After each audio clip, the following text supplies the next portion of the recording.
vocês, DJ Édipo.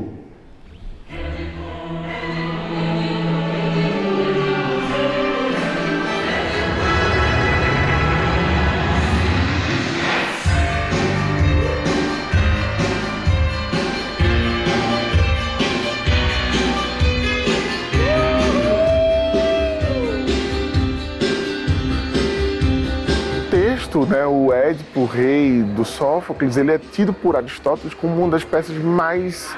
Ele fala ela como um exemplo de pensar uma construção de narrativa. E isso, pra gente que estuda e tudo mais, você fica pensando isso, e eu acho que pra mim ficou muito mais evidente quando eu tentei explodir aquele texto.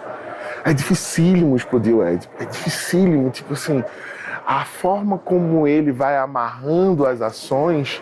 Se você tira um tijolinho daquele, você desestrutura toda a narrativa e todo o espetáculo.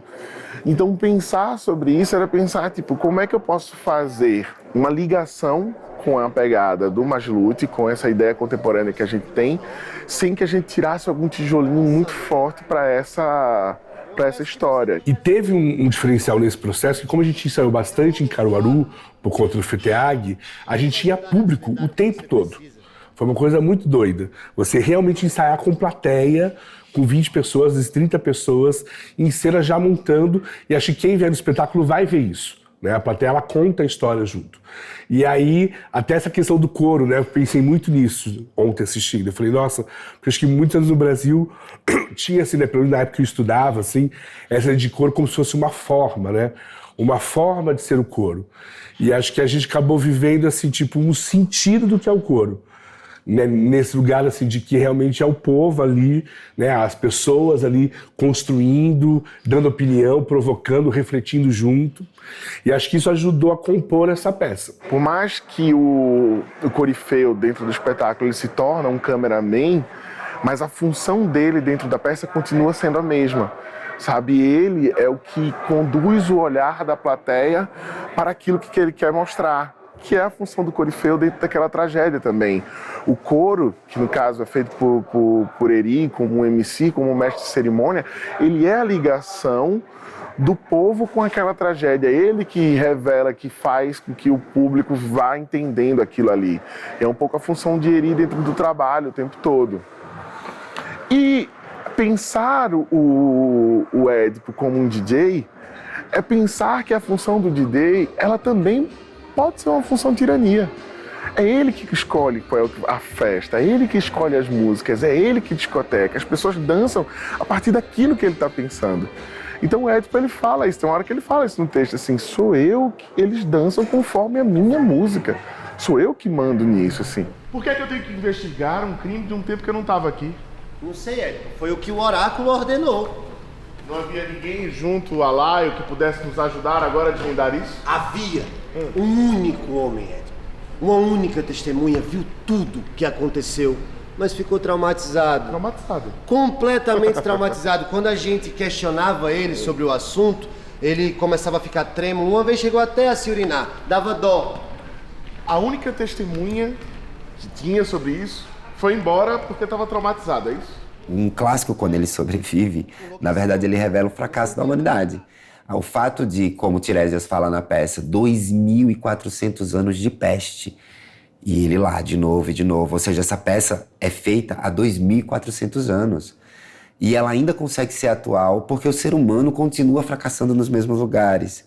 Então, é triste e eu acho instigante ao mesmo tempo, assim.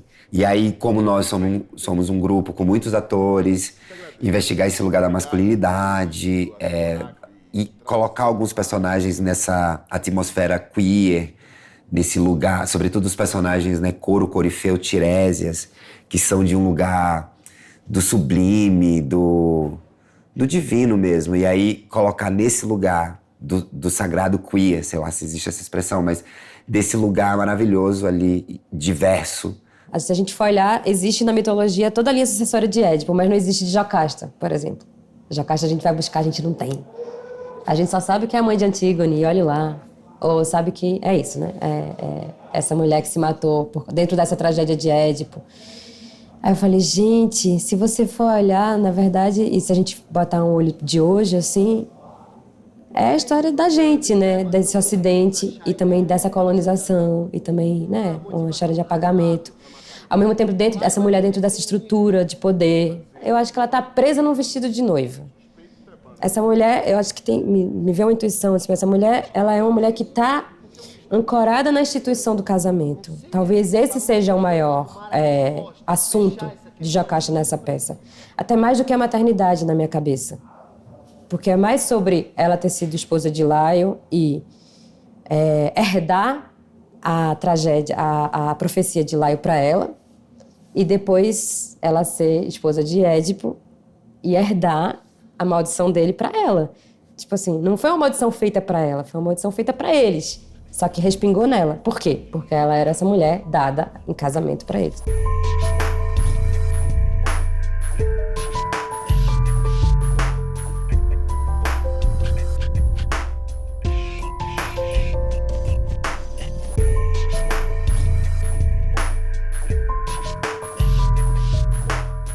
O nome da peça, Édipo REC, esse termo REC pra gente acaba ganhando muitos significados.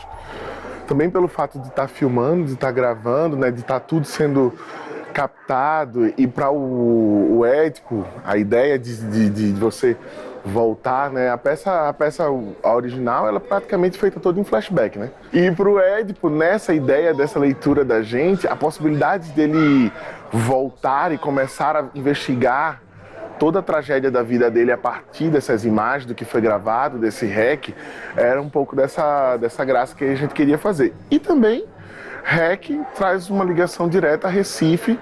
Pra gente é muito forte, assim, a gente manter viva essa ideia de que somos um grupo pernambucano, somos um grupo de Recife, que produz e que cria o seu trabalho a partir daquele lugar. Lá eu não tinha inimigos.